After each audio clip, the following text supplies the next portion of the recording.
All right, welcome everybody to another episode of the Inside In Tennis Podcast. Mitch Michals here, all part of the Believe Network. A lot of great content on Believe, and this show available on all your podcast apps as well. We are into another week, right? Week 2 of this insane Tennis Paradise Edition, Indian Wells 2025. It's been exciting. It's been exhilarating. A lot to break down in the last couple of days since the last show. And to help me do that, it's a Tennis Channel commentator, a tennis player, the NCAA champion in his day, Bradley Klahn. Welcome back to the show, Bradley. It's exciting. I know you're locked in this time of year as a California kid. This event means a lot to you, so thank you for coming on the show to talk about it. Mitch, thanks for having me on. You're right. This event means a lot to me. Certainly went out watching as a spectator, as a kid. Some of my greatest memories in tennis. Going out there as a junior, so I remember going out and hitting with James Blake when he was on tour, and I was just a junior player warming him up before a match, and helps being a lefty.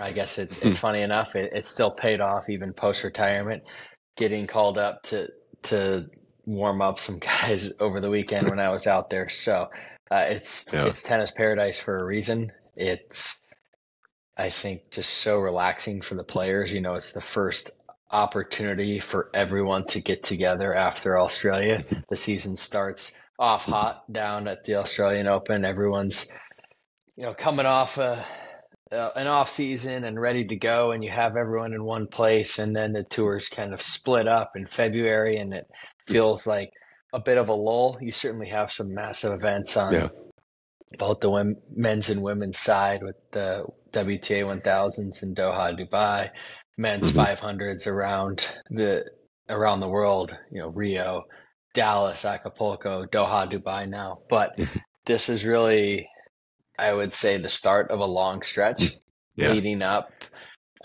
It really feels like the tour doesn't stop from this point until after the US Open, when you kind of get that next, we can breathe a little bit. Yeah, it's funny. New fans that are coming to the sport because tennis just keeps blowing up, they are shocked by how short the off season is. Like, what was it, like 3 or 4 weeks? And, you touched on a few things there I wanted to mention. One being, it has to just be exhilarating, right? When you get the call as a junior to practice with a top player, like out of nowhere maybe, or maybe it is lined up, but just that process, right, Bradley, of, wait, they want to hit with me? Like, this is an opportunity, someone I grew up watching or have been watching as a pro, and then you get the chance to share the practice court with them. Totally. It's a dream come true as you're growing up, just to see what it's like to be on the professional tour and to be amongst greatness. And, you get that experience, not just feeling the ball and seeing what it takes, but just being able to ask questions, soak up everything that goes into it, and then watching. I think especially Indian Wells has just continued to blow up. When I was going there, it was mid 2000s now. Larry Ellison bought the tournament, and it's a spectacle out there over the weekend. You can't get into some of these outside courts. People are waiting hours to get in to see singles matches on Stadium 3, 4, 5. And with that, though, you see, I know, like when I was growing up, you're able to get in on some of those outside courts. You're also able to go out to the practice courts. I think Indian Wells does an incredible job. So many practice courts, you get right up and close to the athletes just to see. You feel the pace, you see the work that's put in, and then translating onto the match court. It's really a sight. Yeah, and the last thing I was going to ask you, as a lefty, we got a big showdown. They actually practiced together, Draper and Shelton. But would you agree with Shelton's statement earlier this year that it's just hard to find a practice partner because no one wants to practice with a lefty? It's funny. I was laughing because I hit a little bit. I still hit some, and there weren't any lefty hitting partners. So I get the call from Mike Russell, who's he was someone that I looked up to when I was coming on tour, and one of the best lessons I learned from him, just in terms of practicing with him, is work ethic when I was 22 years old. But playing Tabila Monday and needing a lefty warm up, and Hashinoff was playing Shelton. It's just, it's hard to find a lefty. And you're either, I always joke, you're either the hottest commodity on the grounds or you are toxic. Because if nobody is playing a lefty, nobody wants to practice with you, because different spins, for obvious reasons, different spins, forehands, backhands, the patterns are changed. But yeah, if you're playing a lefty, people want to see that additional junk on the ball, that nasty forehand. Not many people can replicate Ben's lefty kick serve, so that's going to be a challenge. But yeah, I sympathize with Ben. I know what he was going through for 11 years, being the lefty out there. It's crazy too, right? Because you mentioned the hot commodity. I think it was Djokovic Nadal in like the French Open 2021. Djokovic like found a college kid from France who happened to be there because he needed someone that was lefty. Couldn't find him. So it's exciting to see where this event has gone. On the men's side, as we get into the tennis, we're recording this, Thursday, late morning Pacific time. We'll see what the schedule is with all the rain there. But as it stands now, the same it stood last year. Bradley, Carlos Alcaraz at the top of this field, a commanding favorite, deservedly so. He goes right through Grigor Dimitrov, no stress at all, the guy who beat him in Miami this year. It was thorough domination, and yet I still feel, in a weird way, right, Alcaraz still has more levels to get to. He's just so dominant at this event. He's great everywhere, but what do you think it is about this tournament and Alcaraz that really fits him like a glove? Yeah, it's interesting. I want to talk broadly about, a lot was made about the court surface change and how that was going to affect play. We know Alcaraz's domination the last 2 years, specifically going back-to-back titles coming into this year. Was that going to make a difference? It's still insanely lively out there. The ball zips through the air. You have that thin desert air. It's still very bouncy. That just sets up Alcaraz's forehand to be able to dictate play. It's hard to get the ball by him on these courts. And the surface allows him to really spread the court, utilize his entire tool set. I thought if the court was going to play quicker, like you've seen in a Miami where you can maybe rush him a little bit. Grigor, for example, last year, his tools are incredible off that backhand slice. He's able to provide some variety that got to Alcaraz there. Just harder to implement that on these courts. He was also, that match with Monfils was incredible. It was just amazing seeing those veterans go at it. But Dimitrov was a little wounded in that match, had the follow through with his hand and, had to. So point being, like, he wasn't coming in full strength, and playing Alcaraz here was a tough hand to deal with. Yeah. So. When you are across the net from Alcaraz anywhere, particularly at Indian Wells, you need to have your full toolkit. You need to feel healthy. Otherwise, it's going to be a long day at the office. He's going to get to the legs, and he did that. So I had a question for you going forward. Alcaraz will play Cerundolo, which, Cerundolo wins that match against de Minaur. His forehand was popping. It was a very impressive win. But even before yesterday, I started to think, okay, who has the best chance? Not that, it's likely anybody maybe beats Alcaraz here this year, but who of the players left still has the best chance? And I will say on record, I get a lot of things wrong. I was kind of thinking it was Jack Draper, and then Draper beats Fritz. So I don't know that there is a game. There is someone that will actually do it this year. My pick would probably be Draper at this moment. But of anybody left in the field, who do you think has the best chance to take out Alcaraz? Yeah, you have to look for someone that's able to beat Alcaraz to the punch, right? I think you're probably looking at a guy like Draper or Shelton, the winner of that match. We talk about the bounciness of the court. Look at Shelton's serve. That's something that's going to kick up through the roof. His ability to generate, he's still improving. It's hard to believe that Shelton is still just 22 years old and is still really finding his footing. Same thing with Draper.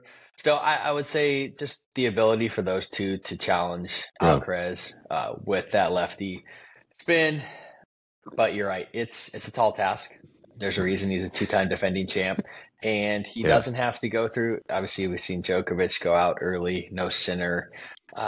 He hasn't had to go through the list of names that we're expecting him to see at these events. Right. No, that's 100% true. With Draper, though, that was a comprehensive win over Fritz. I know Fritz hasn't had the highest quality year. It's been up and down for Taylor as he looks to kind of get back on track, but Draper played so well. We know about the serve. We know he's gotten himself healthy. But in that match, Bradley, what stood out to me was the movement. His movement has gotten noticeably better in the last couple of years. And I wanted to ask you as a former player, how hard or, what the challenges are to really improve your movement at this level when you're competing at the very best. Is there a process? I know he's early in his career, but what do you do to really make noticeable strides similar to Jannik Sinner as he rose up the ranks? How does somebody like Draper improve their movement so well? Yeah, I mean, I don't think it's a huge secret. Certainly some people are genetically blessed and from a young age have it. You look like a guy like Alcaraz who just seems to explode around the court, but it seems effortless. And then you see other guys that are able to steadily make improvements. Just a lot of work in the gym, a lot of work on court. You talk about Draper, the guy he beat in the last round, Taylor Fritz, is a guy who was not an exceptionally good mover by any stretch of the imagination, but has continued to work on it. And I would say that's an area where I've noticed Fritz make huge strides over the last few years. And he's always had the ball striking capabilities, always had the confidence, and then you put all the pieces of the puzzle together and you get a guy who's 4 in the world and made his first Grand Slam final. And now you look at a guy like Draper as well, who's still young. What's crazy to me is you think about these guys and you break onto the scene, they're already in the top 20, but they still have a 10 to 12 year window to continually improve. And you think about players peaking later in their career, late 20s, early 30s, they're arguably not going to be playing their best tennis for another, let's say, 5 to 6 years. Yeah. It's scary. It is. And for Shelton too, right? I mean, we saw he's making improvements. The return wasn't great. I think it's safe to say for this level, for the elite level that he's trying to chase, he's gotten better. He's digging in a little more. But you hit on that too, right? We know about the 150 mile an hour serve capability and all those things, but he's really only in his, third year, official full year on tour. When did you feel like you were like an actual, pro player? When did that kind of settle in? Because like you said, Shelton has already got all these accolades pushing up on the top 10, but he hasn't really felt like a true tour player. He's just still kind of new on the scene. When did that settle in for you as a pro? I probably wouldn't. I'd say it didn't settle in until I was 28 or 29. And I had some injuries that knocked me out, and it was less, I would say, not as smooth up the rankings, but also in terms of learning process. Yeah, it took me till 28, 29 to feel, even though I broke into the top 100 a year and a half out of school, I felt like I was I think, to be blunt, and it's a little bit harsh, but it almost felt like a little bit of a fraud. Like I got up there playing and I was very successful at the challenger level, but I didn't have time. I got injured. I didn't have time to play the tour events, and now you're starting back again. So for me, it was 28, 29. I think the hard thing too, when you break onto the scene, is one, continuing to develop, and also like developing your strengths, focusing on those, and understanding what makes you good and what wins you points. That's different for each player. Continuing to shore up weaknesses. You touched on the Shelton return.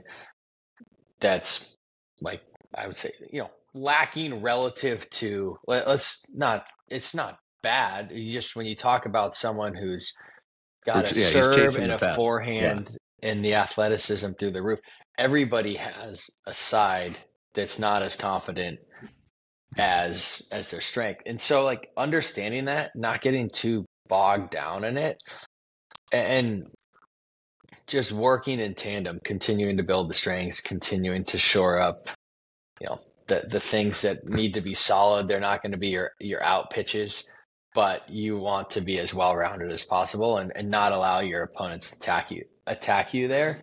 It's also a challenge because when you come onto the scene, there's a book on you, right? I always talk about this first year or two on tour. You break onto the scene, nobody's really seen you. You're playing all these opponents for the first time, and you can shock them a little bit and try and extend that runway. And then what happens the next year when you have to defend all these points? I mean, and it's a perfect example of a guy that's actually done that very well and continued to move his way up. And we know he's a guy that excels at the biggest events. Mm-hmm. but it's how you manage that book on you and make yourself unpredictable. Mm-hmm. You're exactly right. I've always used the metaphor like a pitcher in baseball, or like a pitcher that gets traded from the American League to the National League, and then they just light it up the first time around. But when they see you again, now they can scout you. Now they know your stuff. We're in this society now, this new age with so much analytical data, videotape, and people are getting real time data on what you can do. So yeah, you have to adjust to those adjustments. It's been incredible to watch Ben Shelton go. He beats Nakashima, which was also impressive. He's now 4-0 against him, but that second set was the first time it wasn't like a tight set. So he breaks through there. And I did want to ask you too, the head-to-head stuff has been coming up too, not just with that matchup. Holger beats Tsitsipas, which we're going to get to. He's undefeated against him. He's about to play Griekspoor, who's undefeated against Holger. So how much, Bradley, does that come into a tennis player's maybe mental side of things when you're going up against someone either you've had the hammer against or just trying to figure out a way to finally beat? Tennis is all about matchups. I think it's the beauty of the sport. It's you start, let's take Indian Wells. It's a 96 player draw. And you think you start on Wednesday and the final's in a week and a half, but you have to break it out in chunks because you can only beat the person across from you that day, right? It's you only need to be better than the person across from you on the particular day, and the rankings go out the window. So game styles, it's all matchup dependent. That's why you see head-to-heads that, so Griekspoor and Holger, for example, their rankings, if you look at the results over the last couple of years, their rankings results shouldn't dictate that. But there's something in the game style that Tallon enjoys playing Holger, and vice versa, Rune versus Tsitsipas. And it's like that across tennis. You just How about Iga Swiatek? That's the one that makes no sense. It's all matchups. Yeah. We all have players that caused us more trouble than others. There were some that just the way they hit the ball, the way it funnels into our strengths and weaknesses. And this is actually where some of the data is so interesting, but not complete, is when you look at the analytics. Oftentimes, it's, let's say you're playing, I don't know, a righty, and you get the data on them, and it's all their matches against right-handers, but have they played you? Have they played another lefty? Lefties don't all play the same way. It's hard to, when you go out in the match, it's figuring out in real time what's going on. Where does this match up? How am I winning points? Yeah, I think especially now that we're seeing on-court coaching more and more, I loved this is a quick side note, but talking to Bjorn Fratangelo over in Indian Wells and talking about the coaching box in Australia right on the court, where maybe we'll see that at other events, but now you can actually hear your coach when you walk over there, as opposed to often they're sitting in the front row of the stands and the crowd's going wild and you're trying to yell at your player to get something across. Coaches are able to help their players make these adjustments in real time. And again, it all comes back to it. It's just, what are your strengths? What are your weaknesses? How does it match up across the net? What also makes tennis so unique is it's not just matchups. It's styles, and matchups make everything, but you have different surfaces, different environments, different hard courts play different. So data can be strange. And as you mentioned, the lefty component too, that's not going to tell the full story as well. So you can interpret it any way you like.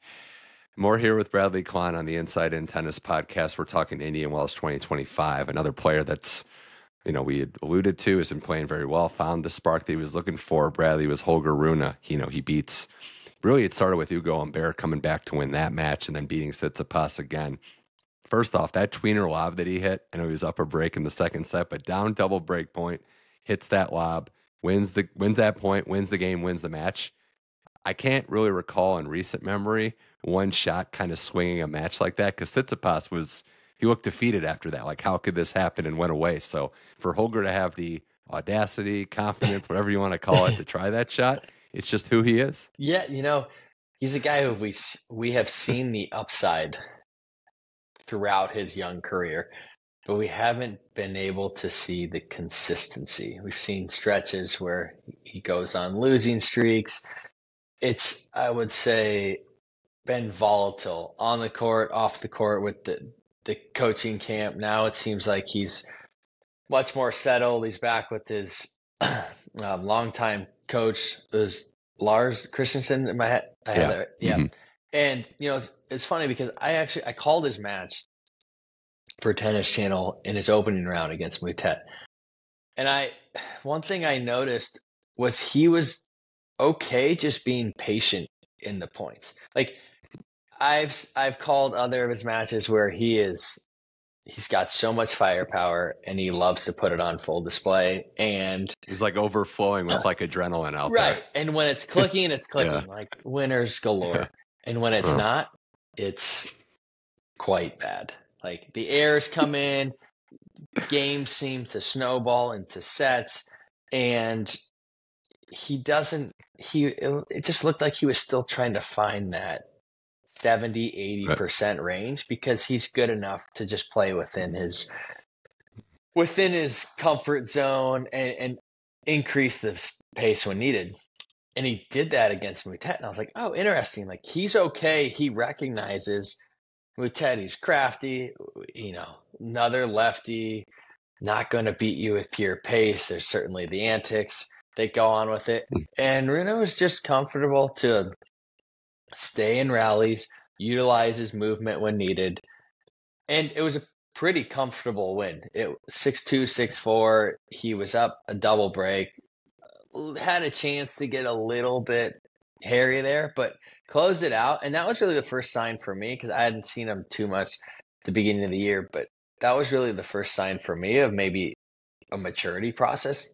I mean, you talk about another guy who's still so young, broke onto the scene when he was 18, and we think he's been around for a while. Like I think it's already his fifth season on the ATP tour. And it goes back to that thought I said earlier, where he's still 5 to 7 years away from playing some of his best tennis. Never lacks confidence. We know how he can handle these moments. He wants to be here. He believes that he belongs here. The opportunity is coming up for Holger to do just that. And I think stability, finding himself. And, I know you work in the business world now. I think the phrase that you can use from there is compound interest. You don't want it to compound when you make a mistake, and just easy now, easy now. So, he's done a good job with that. Exactly. It's that notion in tennis that you can still have a very good year and lose every week. It's hard, when you look at, you even go deeper into within matches and the amount of points that you win versus lose in matches. If you win, like most of the time you win a match, you don't win more than 52, 53% of the points.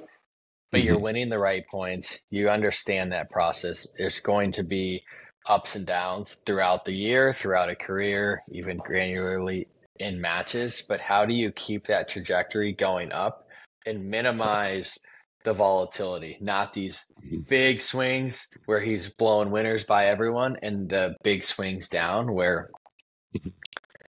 he's making errors. And getting back to, like I said, it just looked like he understood the risk he needed to take more so in that opening match, and it started to translate. He's got a tough one with Griekspoor. I've been very impressed with just his ability to grind out, not just in this tournament in a match, but in his career. The trajectory, it hasn't been easy. He's fought tooth and nail the last couple of years to get here, has had the breakthroughs along the way, winning titles, then beating Medvedev, and then getting his first top 5 win here in this tournament against Zverev. So Griekspoor's journey, and it shows you too, right? They're not all going to have this trajectory, right, Bradley, where you just come along and light up the world like Alcaraz or how Holger did. It's taken a while. It's taken a lot of hard work, but Griekspoor belongs here into the quarterfinals. Definitely. You talk about generational talents. Roger, Rafa, Novak, Sinner, Alcaraz. Maybe Fonseca's that. He's still young. But the tour is made up of so many of these other guys as well who don't break onto the scene right away, but continually tick away, continue to make improvements. Griekspoor definitely has fallen into that category. You talk about bad draw luck over the last couple of years, having to play so many matches against Alcaraz, Sinner, Djokovic, Zverev early in tournaments, and now getting the win versus Medvedev, coming back there in the Middle East, taking out Kecmanovic first round here, which was a very rough draw. I mean, Kecmanovic's been playing some incredible tennis, won in Delray, coming back there from a set down, then coming back from a set down against Zverev as well, and continuing to ride that momentum. And now he takes that into a matchup where we talked about he owns the head-to-head versus Rune. It's going to be a fun one. We actually, my app says we've got tennis going on right now as we record this. We'll see if the rain holds up and how long that lasts, but we've got at least 1 point in the bag. So the other men's side, the last quarterfinal matchup is going to be Arthur Fils versus Daniil Medvedev. Medvedev, I mean, I've called him I know you're a golf guy too, the ultimate sandbagger. Like when you think he's complaining, when he's not happy, he does save his best for that moment. And it wasn't Tommy Paul's day at the office in the fourth round, Bradley, but I thought Medvedev looked great. And that was the first time, maybe all year, Medvedev's looked like the guy we've seen winning all these matches. He likes it out here. He's made the finals 2 straight years, and I know he's made well, I shouldn't say he likes it. We know the comments that he's made in the past about he's always a character, but classifying Indian Wells as not a hard court, and he knows because he's a hard court specialist will always live rent free in my head. I just think it's so funny, but he's a guy who's a lot of talk at the end of last year, beginning of this year. He is older than the current generation of young talents coming up. He is still, I would say, within his prime, and there's no reason to think otherwise. From an age standpoint, he does play a game style that's taxing on the legs. At some point, that catches up to you. You know, for his size, he moves incredibly well. He's very creative around the court, and he's incredibly difficult in an age where so much tennis is played physically, power, off both sides. He's a guy that's able to make you really uncomfortable, different speeds, keeping the ball low, utilizing all angles of the court. And I thought he was starting to get it back in the Middle East as well during that stretch. Certainly the results weren't up to, I would say, standard for him. But when you come back to an event, you've made the finals back-to-back years, there is a measure of comfortability. And he's steamrolled through the draw pretty quickly. Yeah, and playing at night, he loves the get up of the tights and the long sleeve shirt, so he's adjusting to the cold quite nicely. Now, you hit on some great points, and I just wonder with Medvedev, you know, how is his game going to age? We've been wrong before. People thought Nadal wouldn't last as long as he did. I know he's a unicorn in a lot of ways, but how taxing that style is, you do wonder, and that's why anytime tennis players are going to go through peaks and valleys, Bradley, but when a player pushing, you know, on the downside of 20, pushing 30 starts to struggle, that wonder creeps in. Okay, have we seen their apex? And I hope we haven't, but it's a fair question to ask. I think players constantly have to reinvent themselves, right? New generations come up. You force the older generations to think differently about their career and their games and find new ways to win. You're constantly evolving. It's one of those, cliches of you either evolve or you kind of die on tour in a way. And it's anything you want to challenge yourself. I think that's also what keeps the spark around when you're out there on tour. And so for Medvedev, it'll be interesting over these next couple of years to see how he makes adjustments in his game. We've seen in the past, I still remember last year in the Australian Open, his ability to actually step in and take the ball early and look to shorten points. Is that something that he tries to implement in his game? Right. It also depends on his legs and how well we know that he's a tough out. He's rock solid. And in an age where players continue to increase the pace, they increase the physicality, but I would say there seems to be a little bit less variety. How does that variety that Medvedev possesses actually disrupt some of these newer age players? That's going to be fun to see, right? It's just styles make fights, as we mentioned, and you don't create a tennis champion in a lab. You have to go out there and prove it and adjust to the variables. So Arthur Fils, though, will get that chance. Just quick on him. It's great to see his breakthrough. I know some stuff's opened up. He beat a very game Marcos Giron, who had the big win over Casper Ruud. But Fils is somebody that we've talked about. He's one of the next guys that potentially could be a factor in big tournaments, has already had success, Bradley. And, even in the Marcos Giron match, he had to grind it out. I think that was the most impressive thing, is that he found a way to just grind it out and not, play his best tennis and still win. This is a guy who's still only 20 years old, right? We're saying that a lot, how old it's amazing how many young players there are. And I just mentioned that because there's still a lot of growing pains, but this is a guy who clearly possesses top 10 talent. And as he is put into more and more of these situations, coming back against Musetti, facing Marcos Giron in the round of 16, in an opportunity for Fils, right? You see that across the draw. Giron had an incredible win against Casper, and then backed it up against Popyrin, coming back from a set down. I think Marcos saved 14 of 15 break points in that match.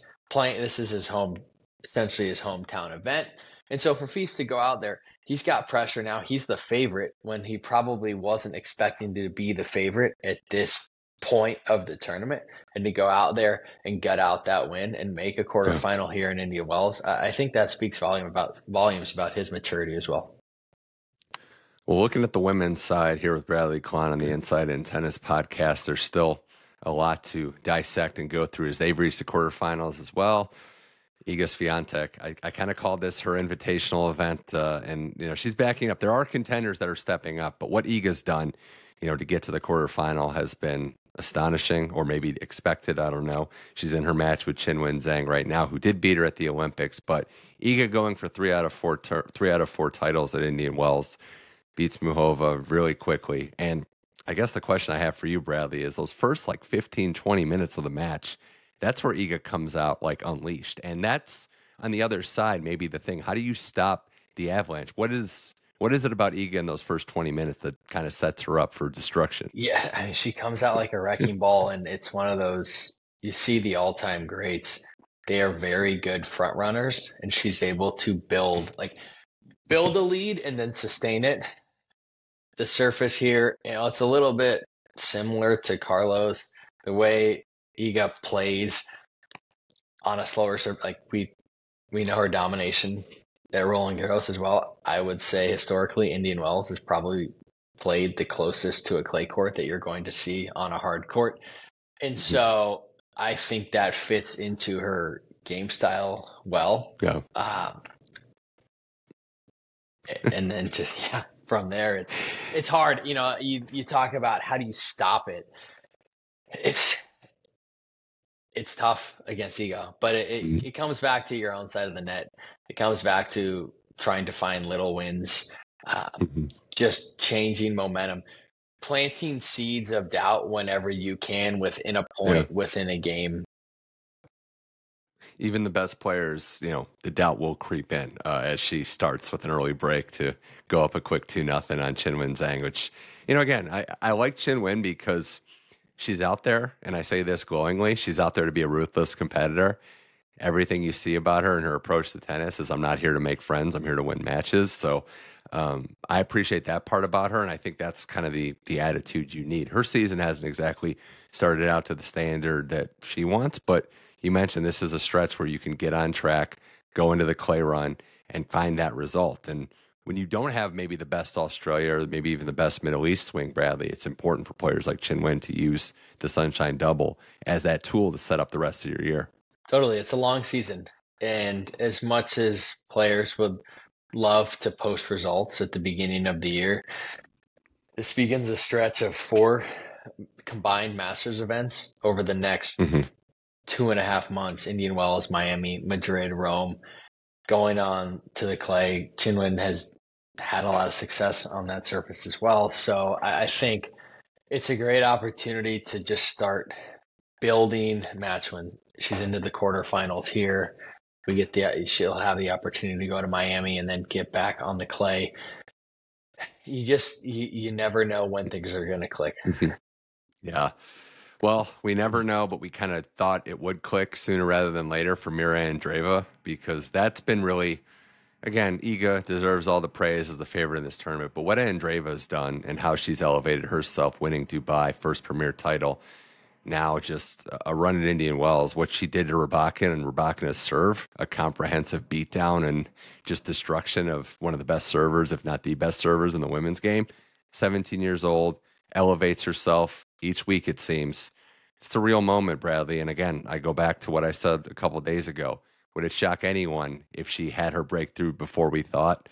I think she's ready for prime time, and this is that generational talent type you talked about earlier. Yeah, you hit the nail on the head there. I don't think anyone is surprised to see her breaking through. Certainly the timing, that's all. You never know when someone's going to have their breakthrough. Is it this year? Is it next year? But I think as we've seen her progress, we've known that there's a Grand Slam or multiple in her future, and to see that breakthrough over in the Middle East now, I think backing it up, particularly having that win and being able to travel around the world and get right back to work, dismantling Rybakina 1 and 2. That's hard to do. With her serve, Rybakina's holds come pretty easily, and that was impressive. I was astonished. She's very aggressive, but she was reining it in. And having the right people around you, Conchita Martinez, who I talked about, having some stability there. Like I said with Coco Gauff, too, I mean, they might not play the same way, but they're handling success very similarly. They know it's a journey. You have to take your lumps, which Andreeva did last year, but she's still right in the mix, and deserves to get all the praise. The other contenders on the women's side, we mentioned some of them, but Sabalenka, Bradley, you can only play who you play, right? Like, the draw has been very kind to her, but she still has to go out there and get the job done. And again, as I alluded to, different for her than the last 3 years. She's not riding that Australian Open high, so a little different space for her to not have a Grand Slam in your pocket heading into Indian Wells. Yeah, a little bit of a lull. Not the strongest Middle East stretch for her, but she's still one in the world. The power hasn't gone anywhere, and there's still that capability to turn it on at snap of a finger. You mentioned you can only play who's in front of you, and take a couple routine matches, continue to get back into those winning ways, and as we get into crunch time, Samsonova had a routine win over Paolini, so that's going to be a tough one. You have Belinda Bencic, Madison Keys down there as well. So Bencic, to me, and I'm not going to get, Yasmin Saeed was on this show, the journalist from Great Britain. I'm borrowing her take. I think comeback player of the year is over. The race is over on the women's side. Like, how do you beat what Bencic has done, coming back, gives birth, and to what she's done the first 3 months of the year? Like, I don't know how it's going to be tough. Look, you're right. It's going to take something that comes out of far left field to upset that pick. Already a title under her name, knocking off Coco Gauff and making a quarterfinal here. It's incredibly impressive. I've enjoyed just hearing her talk about the balance and how she doesn't need this anymore. She's already won. She has her family. Things are good for her. It's amazing what perspective comes to players later in life, especially tennis is so encompassing year round. It's an individual sport. You have to be selfish. And then as you mature, I think you realize how much more is still out there. And I think you're seeing players compete later in life and with more balance. Another player on the bottom half we didn't touch on is Svitolina. Her husband Monfils is Gail Monfils as well at 38. We talked on it briefly with his match against Grior, but them raising a child together and seeing the success that both of them are having, I think it goes to show that it doesn't have to be all tennis all the time, and these amazing athletes are still able to balance so much outside of the sport.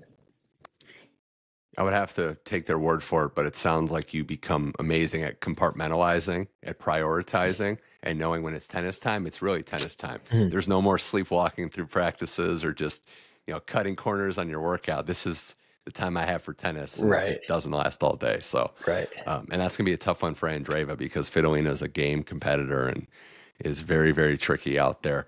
And I echo a lot of what you said. Bencic is very smart as a player, how she was able to target Coco's forehand repeatedly down the stretch in that match.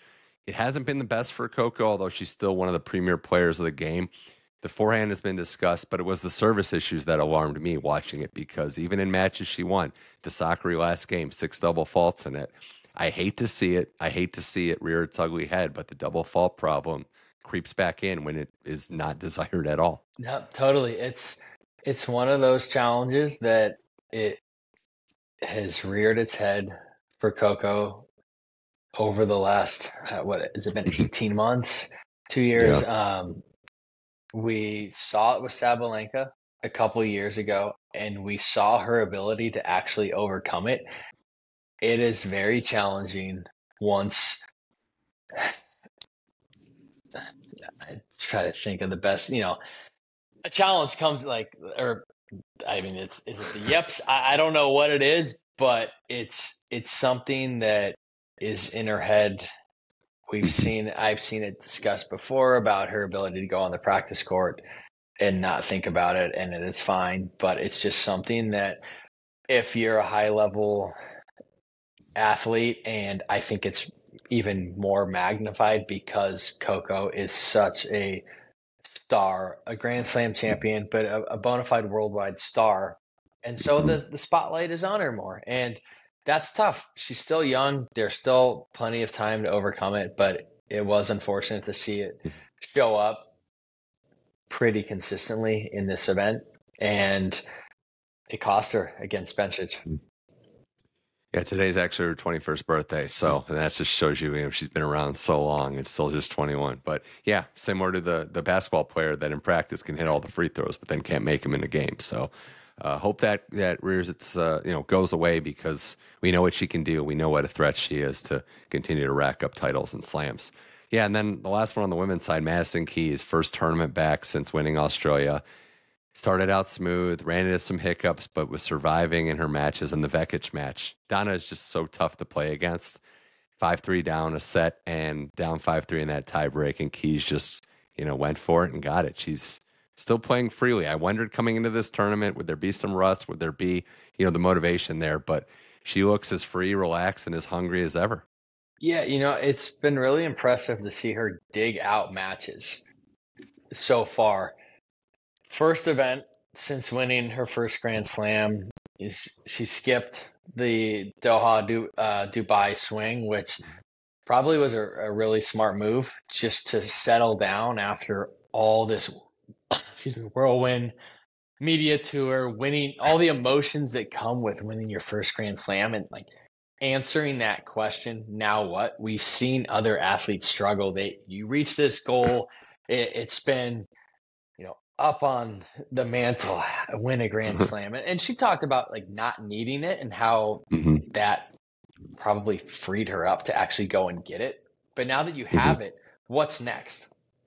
And so this first event was always going to be challenging, I think. Handling the fame, now you have a Grand Slam, now you're walking around the grounds. It's the first time you have seen the tour since you won that Grand Slam. So you have the on-court game, the matchups against your opponent. You also have all this additional off-court pressures. How do you deal with it?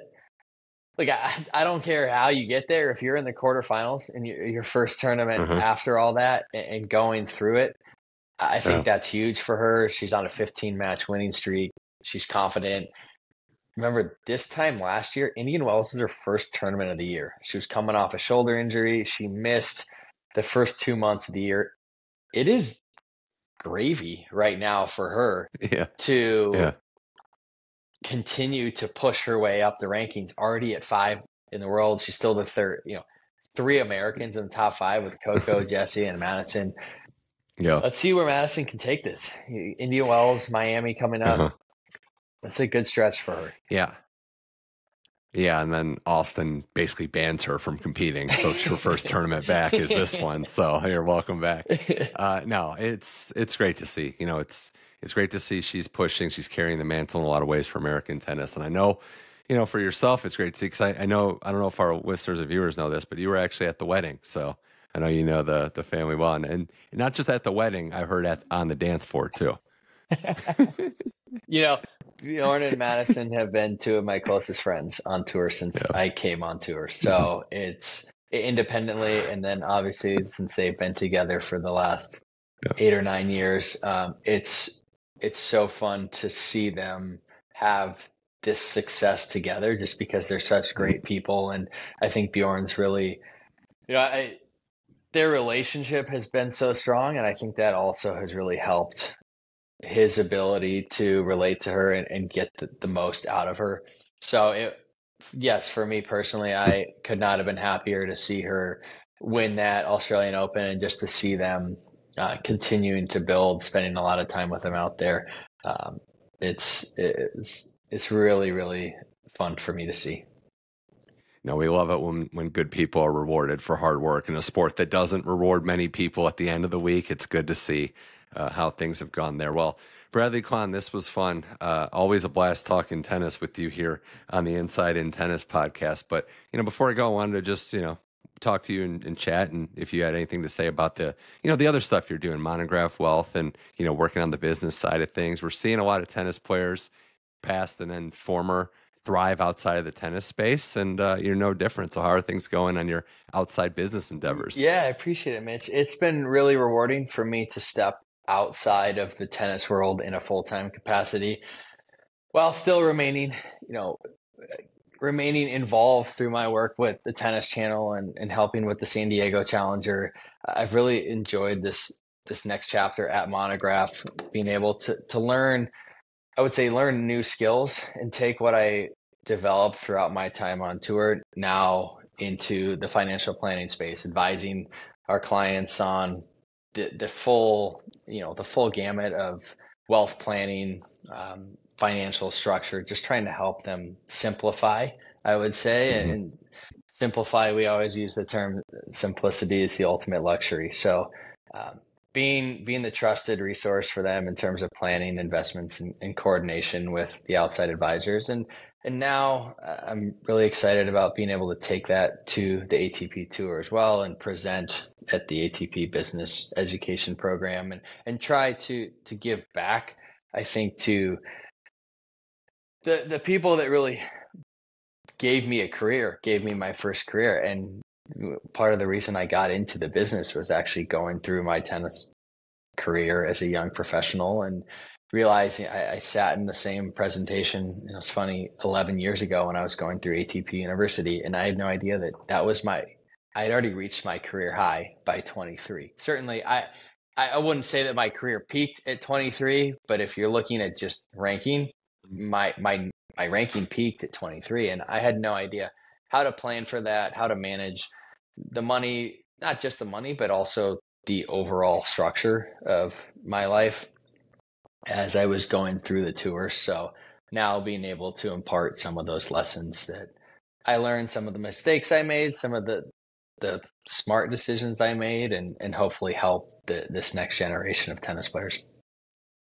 Well, I love to hear that. You're under no obligation to give back to the game, yet you're doing it. So it's very commendable to see, previous generations help the next one out, and that's how the game and the sport will grow. So, and again, it's just great to see people thriving outside of the tennis bubble and continuing to, make a name for themselves in different fields. So, Bradley, thanks for coming on the show. It was always a blast, and we'll see how Indian Wells shapes up. But always a blast talking tennis with you. We'll have to do this again soon, but thanks so much for taking time to appear on the Inside In Tennis podcast. Thanks so much for having me, Mitch. I always enjoy coming on. Happy to jump on anytime you'll have me. Tennis is my passion. I'm fortunate to stay involved in the work with the Tennis Channel, and there's not much better. Well, anytime, that stuff. I do take people up on that, so be careful with that, though. But no, I'm ready. Bradley, the best, man. Appreciate it. Take care. That was Bradley Klahn. This was the Inside In Tennis podcast. We're available on all your platforms, whether it's Apple, Spotify, or iHeart, where you get your shows. You can just search Inside In Tennis podcast. The show pops up. Subscribe, leave a rating or review, and make sure you subscribe to get every episode automatically downloaded. We're also on YouTube. Check the channel out at Mitch Michals and check out the video episodes there as well. We'll be back to recap Indian Wells next week. It's going to be a dramatic finish to the tournament. So for Bradley Klahn, I'm Mitch Michals. This was the Inside In Tennis podcast, all part of the Believe Network. Thank you for listening, and I'll talk to you soon.